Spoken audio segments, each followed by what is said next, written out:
Estorbo. Esa fue la palabra que usó mi hijo. No la gritó. No. La dijo con una calma helada, con el mismo tono de voz que usaba para dar una orden en su... Eres un estorbo. Y luego, mi hija, mi pequeña Mariana, simplemente, con la vista clavada en el suelo, como si el dibujo de las baldosas fuera más importante que el corazón de su padre rompiéndose en 1000 pedazos. Me lo dijeron en la sala de la casa que construí con mis propias manos, la misma sala donde les leí cuentos antes de dormir, la misma donde curé sus rodillas raspadas y celebré cada uno de sus cumpleaños. El aire se volvió pesado, denso, y por un instante el único sonido que podía escuchar era el zumbido de mis propios oídos, un requiem para el hombre que yo creí. Me llamaron viejo acumulador, un anciano terco que vivía rodeado de mis tesoros, los vestigios de una vida entera junto a mi amada Isabel, eran para ellos basura. Cajas de cartas que nos escribimos cuando éramos novios, las herramientas con las que fabriqué sus primeras cunas, los relojes descompuestos que guardaba con la promesa de arreglar algún día. Todo era un montón de chatarra inútil que se interponía en su camino.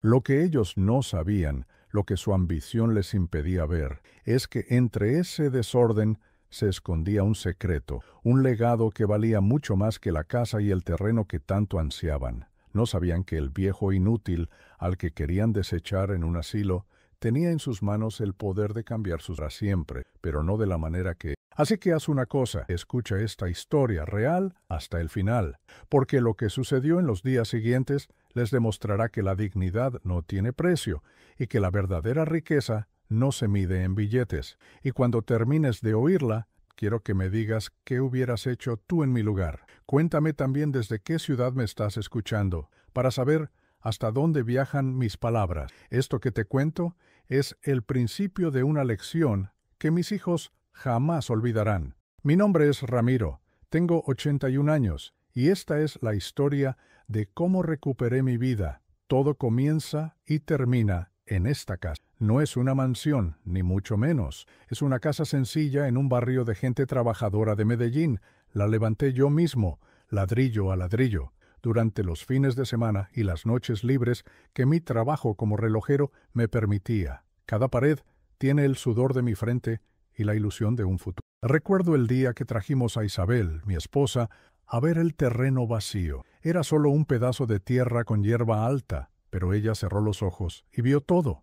Vio la cocina donde prepararía sus famosos sancochos, el pequeño jardín donde plantaría rosales y el cuarto de nuestros futuros. Ella tenía esa magia, la capacidad de ver vida donde otros solo veían vacío. Me tomó del brazo, me miró con esos ojos que contenían todas las estrellas del universo y me hizo prometerle una cosa, que este sería nuestro refugio para siempre, el arca de nuestros recuerdos, y cumplí mi promesa. En esta casa nacieron Ricardo y Mariana. Ricardo, el mayor, siempre fue práctico, con los pies en la tierra. Desde niño prefería los juegos de estrategia a los de imaginación. Mariana era mi soñadora, la que heredó la sensibilidad de su madre. La vida no fue fácil. Ser relojero es un arte de paciencia, no de fortuna. Hubo tiempos de escasez, donde un solo plato de comida se repartía en 4, pero nunca faltó el amor. Isabel era el sol de nuestro hogar. Con su risa, convertía un pan duro en un banquete y una noche.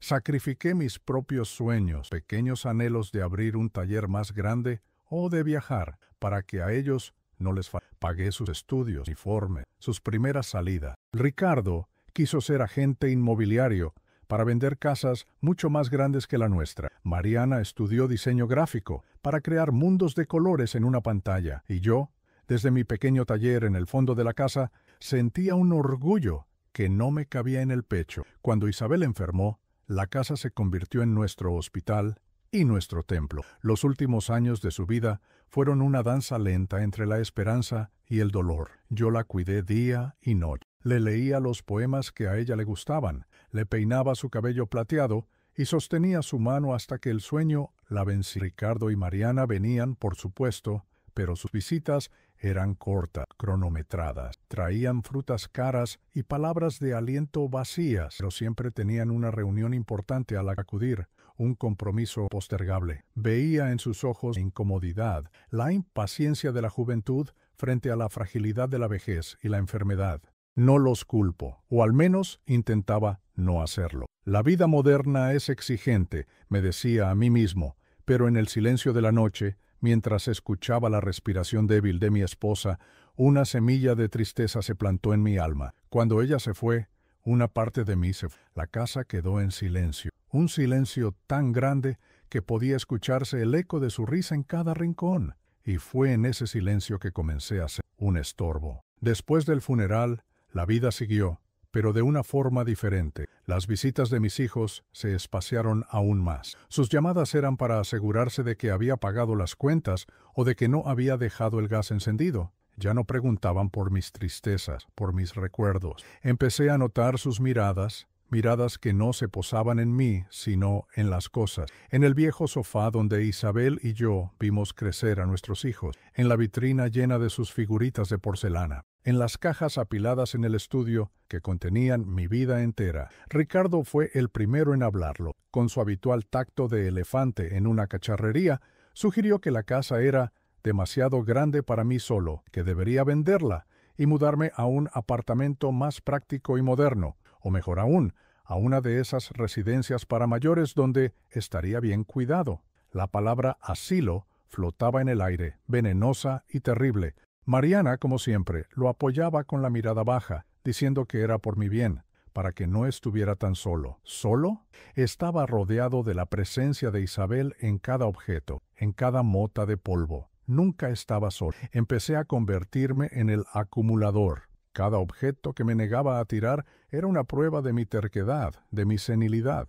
«Papá, ¿para qué guardas estos periódicos viejos?», me decía Ricardo, sin entender que en uno de ellos estaba la noticia del premio de ciencias que ganó en la escuela. «Papá, estas herramientas oxidadas solo ocupan espacio», comentaba Mariana, sin recordar que con ellas le construí su casa de muñecas. No veían los recuerdos, solo veían el desorden, no veían el amor, solo veían la basura. Y yo, en mi dolor, me aferraba a esos objetos como un náufrago a su tabla. Eran mi ancla a la vida que había tenido, al hombre que había sido. Eran la prueba tangible de que mi historia, de que nuestra historia, había sido real. Y mientras ellos planeaban mi destierro, yo pasaba las horas en mi taller, rodeado de mis trastos, conversando en silencio con mi Isabel, preguntándole qué debía hacer, y en el tic-tac de los viejos relojes creía escuchar su respuesta. «Paciencia, paciencia. El tiempo siempre pone todo en su lugar». Vaya que lo hizo. Los meses que siguieron a la partida de Isabel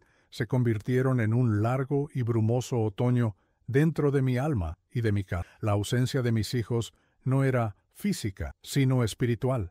Venían, sí, pero no estaban. Sus cuerpos ocupaban un espacio en el sofá, pero sus mentes y sus corazones estaban a kilómetros de distancia, atrapados en sus teléfonos móviles que brillaban como pequeños portales a un mundo más interesante que el de su anciano padre. Recuerdo mi cumpleaños número 80. Mariana me trajo una torta de supermercado, todavía en su caja de plástico transparente. Ricardo, un suéter de un color indefinido, un gris triste que parecía elegido al azar en una tienda por departamentos. Lo dejaron sobre la mesa y procedieron a hablar entre ellos sobre una inversión inmobiliaria, sobre las dificultades de un cliente, sobre el aumento de la gasolina. Yo estaba sentado en mi sillón, el suéter en mi regazo, sintiéndome como un fantasma en mi propia fiesta de cumpleaños. Sus hijos, mis otros nietos, eran ecos de sus padres. Sebastián y Valentina, los hijos de Ricardo, eran adolescentes pulcros y distantes. Cuando su padre los obligaba a visitarme, entraban a la casa con una mueca de disgusto, como si el aire aquí dentro fuera diferente, viciado. «Abuelo, huele a guardado», dijo Valentina una vez, arrugando su pequeña nariz. Sebastián, más directo, más cruel, simplemente caminaba por los pasillos mirando mis cosas, mis reliquias, y soltaba una risita burlona. Una tarde lo encontré sosteniendo un viejo proyector de diapositivas. «¿Y este trasto para qué sirve?», preguntó, con genuina curiosidad de arqueólogo, descubriendo un hueso inútil. Le expliqué que con ese aparato su abuela y yo les mostrábamos las fotos de nuestros viajes imaginarios, las diapositivas de lugares que soñábamos conocer. Él simplemente se encogió de hombros, lo dejó caer bruscamente sobre una mesa y volvió a su teléfono. Para ellos, Todo lo que no era nuevo, todo lo que no tenía una pantalla táctil o un logo de marca, era simplemente basura. Hay heridas que no sangran, pero que pesan más que una vida entera, y el desdén de un nieto es una de ellas. Pero entonces, en medio de ese desierto de indiferencia, apareció mi pequeño oasis. Se llamaba Mateo, el hijo menor de Mariana. Mateo era un niño diferente, silencioso, observador, como si viviera en una frecuencia que solo él podía sintonizar. Mariana a menudo lo traía y lo dejaba conmigo cuando tenía que hacer alguna diligencia urgente. Papá, te lo dejo un ratito. Él no molesta, se queda quietico en un rincón, me decía. Y en su voz había una mezcla de amor y de una fatiga que yo conocí. Pero Mateo no se quedaba en un rincón. Mateo exploraba. Mientras los demás veían un cúmulo de objetos sin sentido, él veía un universo de posibilidades. Sus pequeños dedos no apartaban las cosas con asco, sino que las rozaban con una curiosidad reverente. Se quedaba fascinado mirando el mecanismo interior de un reloj de pared, el péndulo moviéndose como el corazón del tiempo. Nuestra amistad se forjó sin necesidad de muchas. Un día, yo estaba en mi taller del fondo, tratando de limpiar una vieja máquina de escribir cuando él entró de puntillas. Se quedó parado en la puerta, mirando. No me pidió nada, simplemente observó. Le hice una seña para que se acercara. Se sentó en un pequeño taburete de madera y sus ojos no se apartaron de mis manos. Le mostré cómo la tinta golpeaba el papel, como cada tecla era una voz esperando ser pulsada. Sus ojos se abrieron con asombro. A partir de ese día, el taller se convirtió en nuestro santuario. Él no hablaba mucho, pero no era necesario. Nos comunicábamos a través de los objetos. Le enseñé a lijar un pequeño trozo de madera, a clasificar tornillos por tamaño, a mirar a través de mi lupa de relojero para ver los pequeños engranajes de un mundo invisible. Él me alcanzaba las herramientas sin que yo se las pidiera, como si pudiera leer mis pensamientos. Fue Mateo quien redescubrió el verdadero tesoro. Estaba escondido en una vieja caja de cartón en el altillo, una caja que mis hijos habían señalado varias veces como la primera que hay que botar. Dentro, entre viejos documentos y fotografías,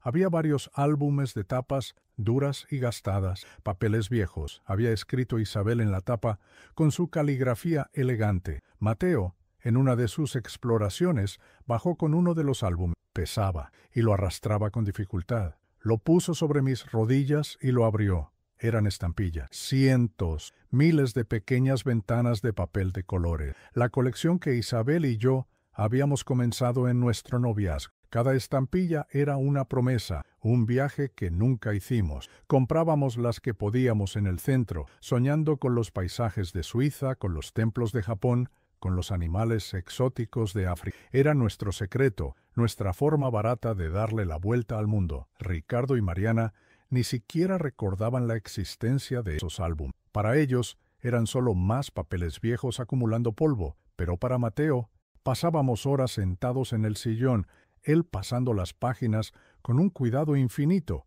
señalando con su dedito un tucán de colores brillantes de Costa Rica, un faro solitario de Noruega. Yo le contaba la historia inventada detrás de cada una, la que Isabel y yo habíamos creado hacía más de 50 años, y él escuchaba en su silencio profundo, y yo sabía que entendía. Entendía que esos pequeños pedazos de papel no eran basura. Entendía que eran fragmentos de un amor, pedazos de un sueño. En sus ojos no había burla, no había lástima, no había apuro, había conexión. Y mientras mi hijo planeaba cómo venderme la casa y mi hija sentía en silencio, era este pequeño niño, en su mundo callado, el único que de verdad veía el valor de las cosas, el único que me veía a mí. Y eso, en ese momento, era lo único que importaba. La tarde que cambió todo era un domingo. Los domingos en mi casa siempre habían sido sagrados. El olor del café recién hecho, el sonido de la radio popular, el murmullo de la familia. Pero ese domingo el aire estaba quieto, pesado. Yo estaba en mi sillón releyendo una de las cartas de Isabel cuando el coche de Ricardo se detuvo bruscamente en la puerta. Vi por la ventana cómo él y María no venían a visitar, venían a ejecutar una sentencia. Lo supe en el instante en que vi la carpeta de plástico que Ricardo llevaba. Era la misma carpeta que usaba para cerrar un trato, para firmar un contrato. Entraron sin el bullicio habitual, con una solemnidad de funeral. Se sentaron frente a mí, en el sofá que había sido de mi suegra. Ricardo puso la carpeta sobre la mesita de centro, un gesto definitivo, final. Mariana, a su lado, no podía sostenerme la mirada. Sus manos jugaban nerviosamente con el borde de su blusa. Fue Ricardo, como siempre, quien tomó la palabra. Inició con un tono falsamente compasivo, una actuación que seguramente había ensayado en el coche. Me habló de mi seguridad, de los riesgos de vivir solo, de caídas, los olvidos. Cada palabra era un ladrillo más en el muro que estaban construyendo entre nosotros. Dijo que habían investigado y encontrado un lugar maravilloso, una comunidad para la tercera edad, con enfermeras, actividades y jardines bien cuidados. Abrió la carpeta y de ella sacó unos folletos brillantes, fotos de ancianos sonrientes jugando a las cartas, de habitaciones impecables y solitarias. Mariana añadió su parte con la voz temblorosa. Dijo que se preocupaban por mí, que no dormían pensando en que algo podría pasarme, que sería lo mejor para todos. ¡Para todos! Esa fue la frase que me taladró el cerebro. No era por mí, era por ellos. Era para liberarse de la carga, para poder vender la casa y repartirse el dinero sin tener que lidiar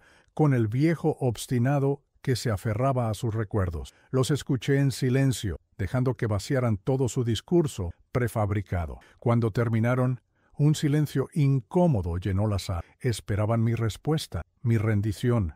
Respiré hondo. El aire olía a polvo de libros y a madera vieja, el olor de mi vida. Los miré a los ojos, primero a Ricardo, luego a Mariana. Les dije que no. La palabra fue tranquila, pero firme como una roca. Les expliqué que esa casa era mi hogar, el refugio que le prometí a su madre. Les dije que cada objeto que ellos llamaban basura era un pedazo de mi corazón, un ancla en mi memoria, que no estaba solo, que Isabel seguía conmigo en cada rincón. Ricardo resopló, su paciencia evaporándose como el agua en el fuego. Su rostro se transformó, la máscara de hijo preocupado se cayó, para revelar al depredador impaciente. Me dijo que estaba siendo egoísta, irracional, que mi mente ya no funcionaba bien, que vivía en el pasado, que no veía la realidad, que la casa se estaba cayendo a pedazos, como yo. Fue entonces cuando pronunció las palabras que ya te conté, pero que en ese momento cayeron sobre mí con el peso de una lápida. Deja de hablar de mamá, ella no está. Lo único que hay aquí es un montón de porquería y un viejo terco que se ha convertido en un estorbo. Mariana agachó la cabeza. Su silencio era un grito de complicidad. Un acumulador, papá, eso es lo que dicen los vecinos. Vives como un acumulador en medio de la mugre, añadió Ricardo, su voz cargada de un desprecio que me heló los huesos. Estorbo, acumulador. Las palabras rebotaban en las paredes de la sala, las mismas paredes que yo había levantado. Sentí un dolor agudo en el pecho, un dolor fino, como si algo se hubiera quebrado. Me quedé. Tuve que apoyarme en el brazo del sillón para no caerme. Ellos lo vieron mi fragilidad y creyeron que habían ganado. Ricardo dejó los folletos sobre la mesa. Piénsalo, papá, es la única solución lógica. Te llamaremos en un par de días. Y se fueron. Cerraron la puerta detrás de ellos, y el silencio que dejaron era más ruidoso que sus gritos. Me quedé inmóvil por no sé cuánto tiempo. Minutos, quizás una hora. El dolor no se iba. Era una brasa ardiente en mi interior. Las lágrimas que no había llorado desde la muerte de Isabel empezaron a brotar, silenciosas, amargas. Lloré por mi amor perdido, por mis hijos perdidos, por el hombre vulnerable en que me habían convertido. Pero entonces algo cambió. En medio de ese mar de tristeza emergió una isla de claridad. El dolor se transformó. Dejó de ser una debilidad y se convirtió en una armadura. Las lágrimas se secaron. Me levanté del sillón. Mi cuerpo ya no se sentía frágil, sino lleno de una energía fría y decidida. Caminé por la sala. Vi los folletos brillantes sobre la mesa, con sus sonrisas falsas y sus promesas vacías, y sentí lástima, pero no por mí. Sentí lástima por ellos, por su ceguera, por su pobreza de espíritu. Habían firmado su propia sentencia con esas dos palabras. Me habían juzgado. Me habían condenado, pero se habían olvidado de una cosa. El juez todavía no había dado su veredicto. Y el juez, en esta historia, era yo. Fui a mi taller. mi santuario. El sol de la tarde entraba por la ventana, iluminando las motas de polvo que bailaban en el aire. Mis ojos se posaron en la caja de cartón que ponía papeles viejos, la que contenía los álbumes de estampillas, y por primera vez en mucho tiempo sonreí. No era una sonrisa de alegría, era una sonrisa de resolución. El viejo estorbo se había acabado. El relojero estaba a punto de demostrarles que aún sabía cómo hacer que los engranajes del tiempo y de la justicia se movieran a su favor. A la mañana siguiente, el sol entró por la ventana de la sala e iluminó los folletos del asilo que mis hijos habían dejado sobre la mesa. Los miré, tan brillantes y llenos de mentiras. Ya no me causaban dolor, sino una especie de rabia fría, metálica. Los tomé, los doblé cuidadosamente y los usé para encender el fogón de la cocina y preparar mi café. Mientras el agua hervía, un plan comenzó a formarse en mi cabeza, no con la furia del momento, sino con la precisión meticulosa con la que se ensamblan las piezas de un reloj suizo.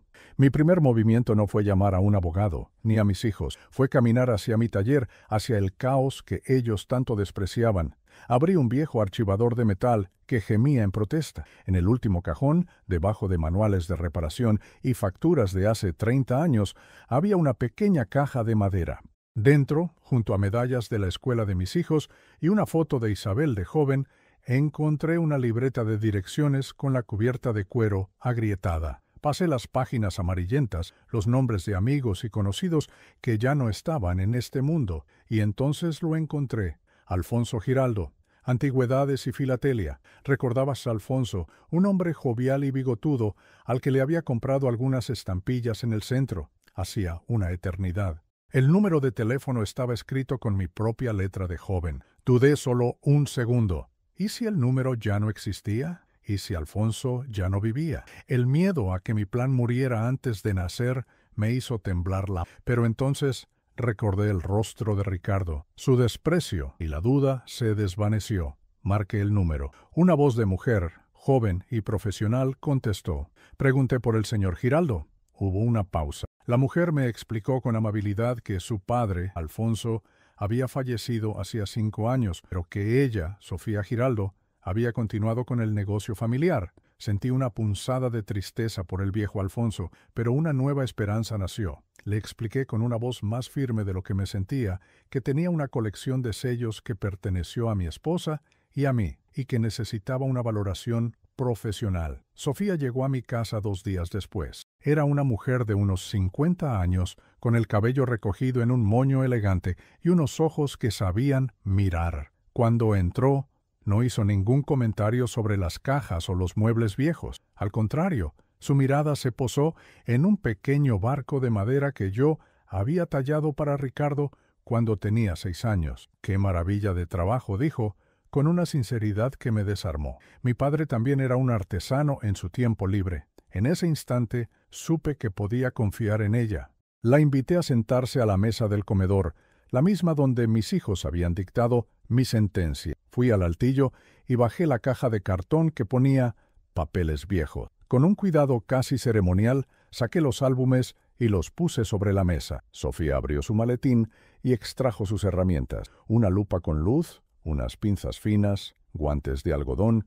y varios catálogos gruesos. Se puso los guantes y abrió el primer álbum. El silencio se instaló en la habitación, roto solo por el suave pasar de las páginas y el lejano tic-tac del reloj de pared. Mientras ella trabajaba, le conté la historia de la colección. Le hablé de Isabel, de nuestros sueños de viajar, de cómo cada estampilla era un pedazo de ese sueño. Ella no me interrumpió, escuchaba, mientras sus ojos expertos recorrían las filas de pequeños tesoros de papel. De vez en cuando emitía un suave «ajá» o un «qué interesante». Levantaba una estampilla con las pinzas, la miraba a trasluz, consultaba su catálogo. Yo veía mi vida pasar a través de sus ojos. Después de casi 3 horas, cerró el último álbum. Se quitó los guantes, se reclinó en la silla y me miró. Había una expresión de asombro y respeto en su rostro. «Don Ramiro», comenzó, y su voz era suave pero cargada de significado.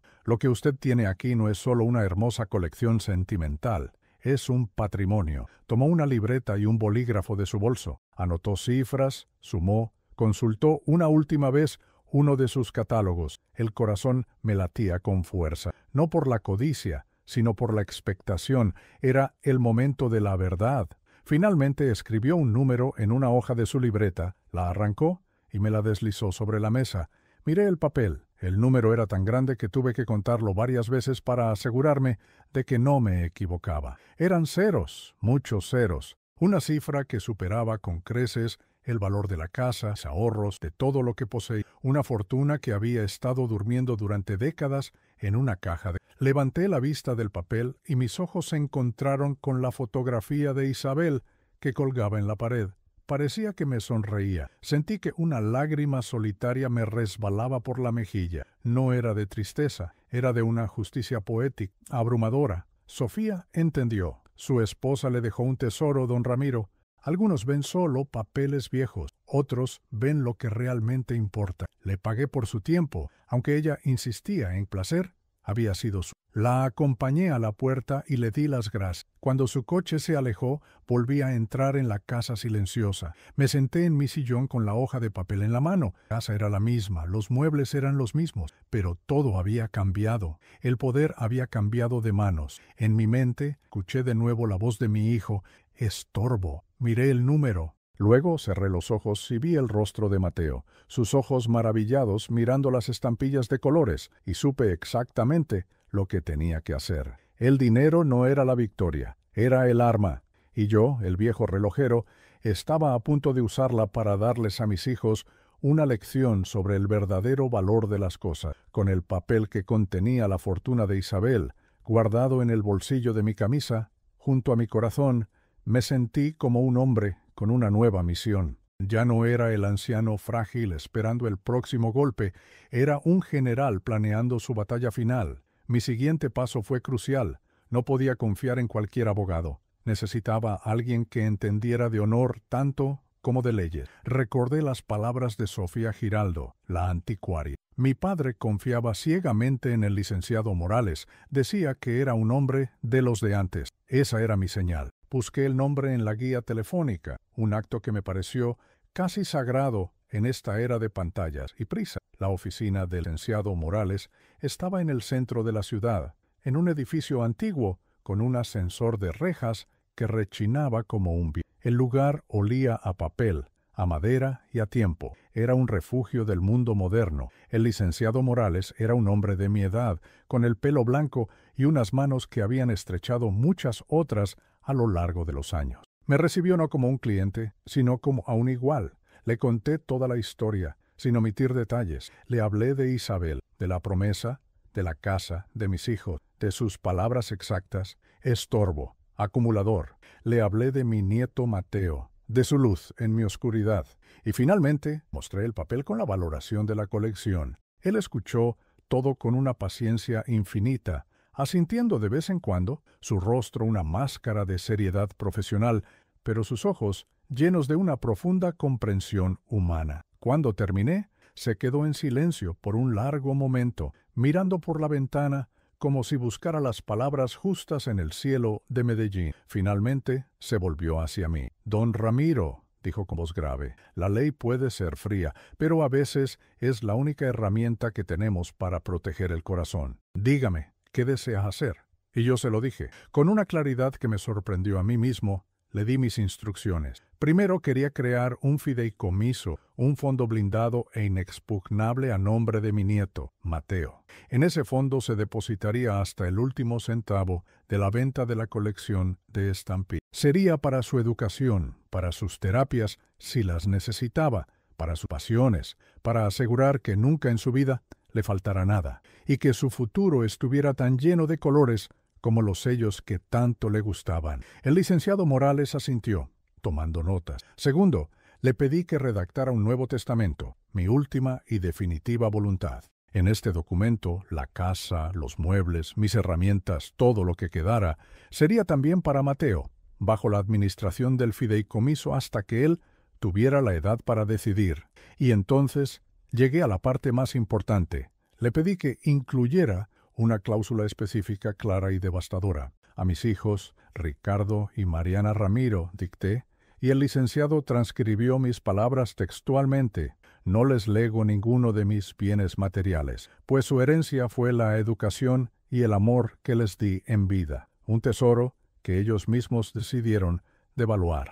Les dejo, en cambio, el recuerdo imborrable de sus propias palabras, con la vana esperanza de que algún día entiendan que una familia no es una cuenta bancaria y que la dignidad de un padre no se desaloja en un asilo. Morales levantó la vista de su papel, me miró fijamente y vi en sus ojos un destello de admiración. En las semanas siguientes, el licenciado Morales y Sofía Giraldo trabajaron en silencio y con una eficacia. La colección fue enviada a una casa de subastas internacional en Europa. Mientras tanto, yo esperaba, y en esa espera me convertí en un actor. Mis hijos llamaron, tal como habían advertido. Primero fue Ricardo, su voz tensa, sin rodeos. Me preguntó si ya había entrado en razón. Le respondí con una voz cansada, dubitativa, que todavía lo estaba pensando. Pude sentir su frustración a través del teléfono.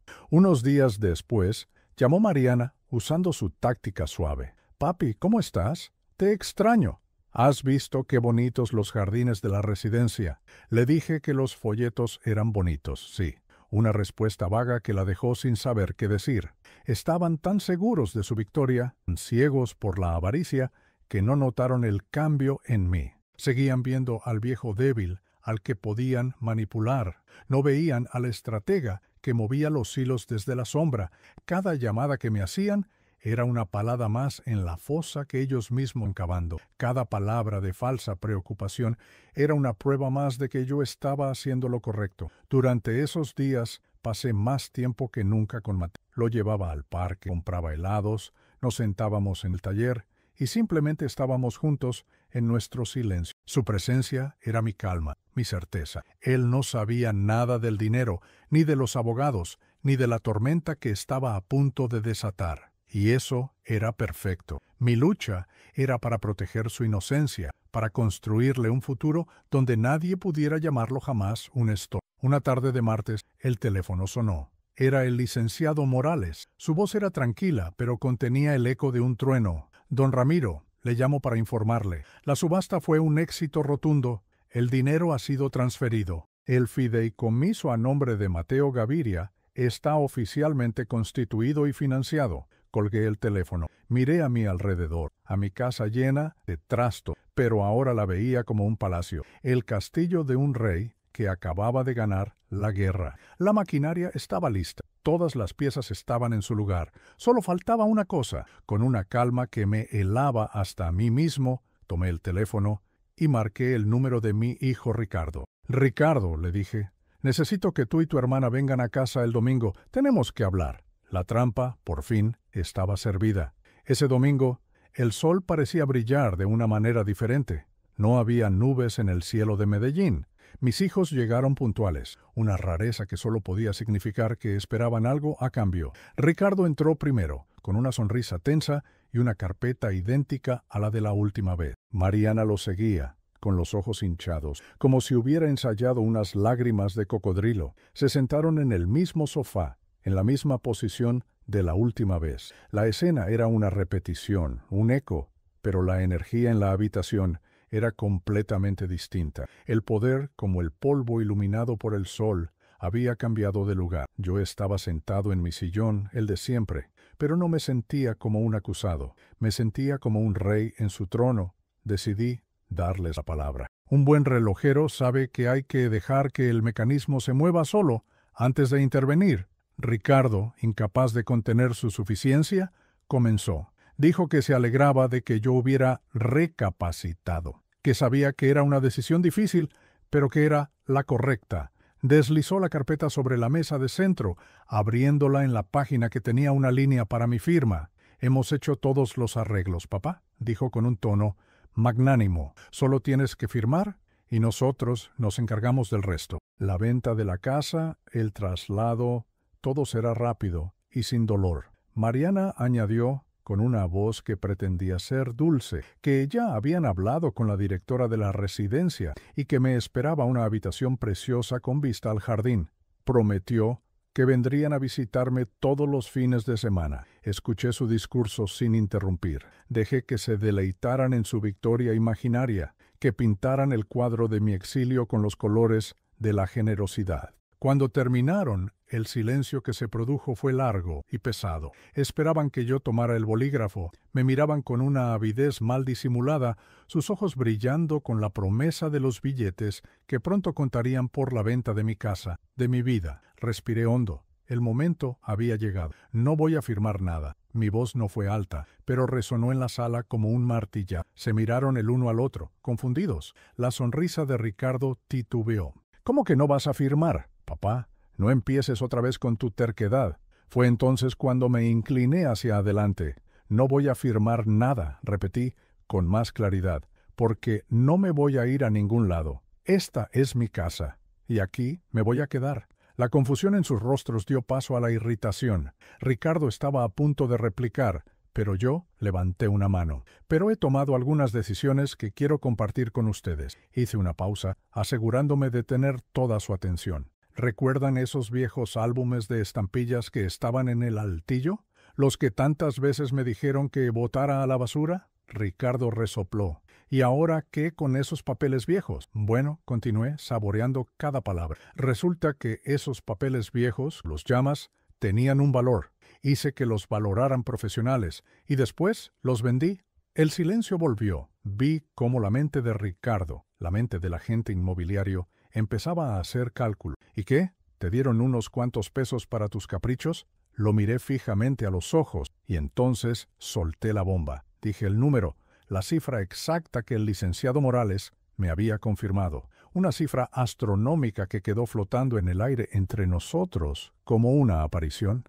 La reacción fue instantánea y gloriosa de presenciar. La cara de Mariana se quedó sin color. Su boca se abrió en una «oh» perfecta de incredulidad. Ricardo parpadeó varias veces, como si le hubiera dado un golpe. Su rostro pasó del blanco pálido al rojo de la furia en segundos. «Eso es imposible. Estás mintiendo. Un viejo senil como tú no puede...» ¡Ja! No lo dejé terminar. «Oh, es muy posible», dije con calma. «Y ya no está. El dinero está seguro, invertido». Los ojos de Ricardo se encendieron con una nueva luz, la de la pura y desnuda codicia. ¿El dinero? ¿Dónde está el dinero, papá? Me recliné en mi sillón. Me alegra que preguntes, hijo, porque eso me lleva a mi segunda decisión. Con la totalidad de ese dinero he creado un fideicomiso, un fondo intocable para asegurar el futuro de la única persona en esta familia que ha demostrado ver más allá de la superficie. Ricardo se levantó de un salto. «Mateo, ¿se lo diste todo al niño raro?» Su veneno salió sin filtro. Mariana rompió a llorar, pero no eran lágrimas de tristeza, sino de rabia y autocompasión. «No puedes hacernos esto, papá. Somos tus hijos». Fue entonces cuando di el golpe de gracia. «Sí puedo. Y lo he hecho. He redactado un nuevo testamento, y para que no haya dudas, les leeré la cláusula que les concierne». Saqué una copia del bolsillo de mi camisa. Con voz clara y firme, leí las palabras que le había dictado al licenciado Morales, aquellas que los desheredaban no solo de mis bienes, sino de mi legado. Cuando terminé, la habitación explotó. Ricardo me gritó que estaba loco, que lo iba a impugnar, que yo no tenía derecho. Mariana sollozaba desconsoladamente, repitiendo que su vida estaba arruinada. La farsa había terminado. Sus verdaderos rostros, deformados por la avaricia y el pánico, estaban a la vista de todos. Me levanté y por primera vez en años me sentí más alto que ellos. «El derecho lo perdieron ustedes», dije, mi voz tranquila, pero cortante como el cristal. «Lo perdieron el día que me llamaron estorbo, el día que pusieron precio a mi vida. Hay una lección final que quiero que aprendan hoy». Los miré a ambos, mis hijos extraños. Donde ustedes vieron un montón de basura, Mateo y yo vimos un tesoro. El dinero, hijos míos, simplemente siguió al corazón, y los suyos hace mucho tiempo que están vacíos. Abrí la puerta de... «Ahora, por favor, váyanse de mi casa». Se fueron de mi casa dando un portazo que hizo temblar los cristales de la vitrina donde Isabel guardaba sus figuritas de porcelana. Ricardo, con el rostro desencajado por la rabia, me lanzó una última amenaza, prometiendo que nos veríamos en los tribunales, que un juez me declararía incapaz y que él se quedaría con todo. Mariana no dijo nada, simplemente salió detrás de su hermano, con el llanto de una niña que le han quitado un dulce, un llanto egoísta que no contenía ni una pizca de arrepentimiento, solo la amargura de la pérdida. Cuando la puerta se cerró, un silencio como nunca antes había sentido se apoderó. No era el silencio de la soledad, ni el silencio del luto, era el silencio de la paz, el silencio de un campo, después de que la batalla ha terminado y el bando justo ha ganado. Caminé lentamente hasta la puerta y giré la llave en la cerradura. El clic metálico fue el sonido más satisfactorio que había escuchado en años. Era el sonido de mi vida, volviendo a ser mía. Fiel a su palabra, Ricardo intentó pelear. Un par de días después, recibí una llamada del licenciado Morales. Su voz era tranquila, como siempre. Me informó que mi hijo lo había contactado, gritando y amenazando con una demanda por enajenación mental y manipulación. El licenciado, con la calma que dan los años y la razón, simplemente le había explicado a Ricardo la solidez de mi testamento, la legalidad del fideicomiso y la existencia de múltiples testigos, como Sofía Giraldo, que podían dar fe de mi perfecta lucidez y mi firme determinación. Le hizo saber, en términos legales muy claros, que cualquier intento de litigio sería no solo inútil, sino extremadamente costoso para él. Ricardo, enfrentado no a un padre anciano, sino al muro inamovible de la ley, se quedó sin argumento. No volví a saber de sus amenazas legales. Las noticias de su caída no me llegaron por fuentes directas, sino a través de ese telégrafo infalible que es el barrio y los parientes lejanos. Me contaron que el negocio inmobiliario de Ricardo, que al parecer ya venía tambaleándose, se derrumbó por completo. Contaba con la herencia, con el dinero de la venta de mi casa, para saldar deudas y conseguir nuevos préstamos. Sin ese capital, su castillo de naipes se vino abajo, perdió su oficina, su coche de lujo, y tuvo que mudarse con su familia a un apartamento mucho más modesto. La arrogancia con la que caminaba por el mundo se había esfumado, reemplazada, según decían, por una amargura perpetua. Sufría las consecuencias directas de su propia avaricia. Un mes después, recibí una llamada de Mariana. Era tarde en la noche. Su voz, ahogada por el llanto, ya no intentaba ser dulce. Era la voz de la desesperación.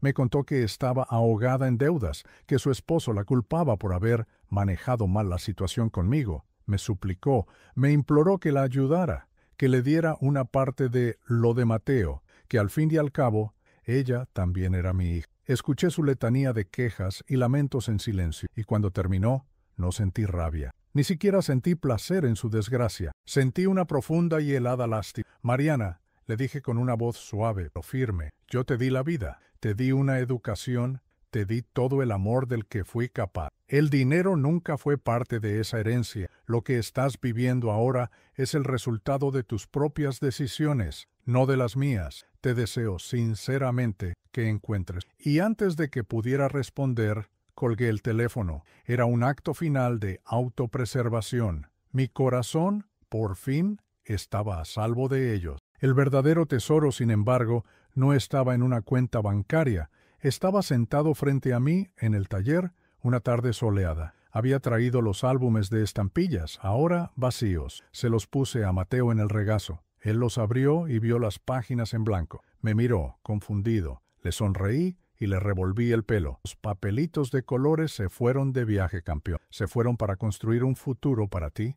Un futuro donde puedas ser quien quieras ser sin que nadie te diga que no puedes. Tomé sus manitas y las puse sobre la cubierta gastada del álbum. Pero esto es nuestro. Es el mapa de todos los viajes que hicimos juntos desde este sillón. Lo acerqué a mí y le susurré al oído la verdad más grande que había descubierto en todo este tiempo. Para el mundo, eran solo papeles viejos, pero donde otros veían basura, nosotros vimos un tesoro. ¿Verdad que sí? Él no respondió con palabras, nunca lo hacía. Simplemente se aferró al álbum con fuerza y recostó su cabeza en mi hombro, y ese gesto valía más que todos los millones de la subasta. La casa ahora respira diferente. Los objetos siguen aquí, mis trastos, mis reliquias, pero ya no son una armadura contra la soledad, sino trofeos de una vida plena. El silencio ya no es pesado, es una melodía tranquila. A veces, las tardes, me siento en mi taller a limpiar y reparar los viejos relojes que tenía abandonados. El tic-tac constante y rítmico de sus mecanismos es como el latido de un corazón tranquilo, el mío, un corazón que aprendió a la mala que la sangre no te hace familia, la lealtad te hace familia, el respeto te hace familia, el amor te hace familia. Y mi familia, la de verdad, Hoy el sol vuelve a entrar por la misma ventana, pero su luz parece más. La casa ya no se siente como un búnker o un mausoleo,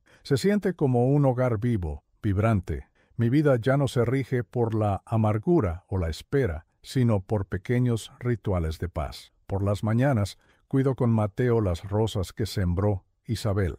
Le enseño los nombres de cada una, le muestro cómo podarlas con cuidado.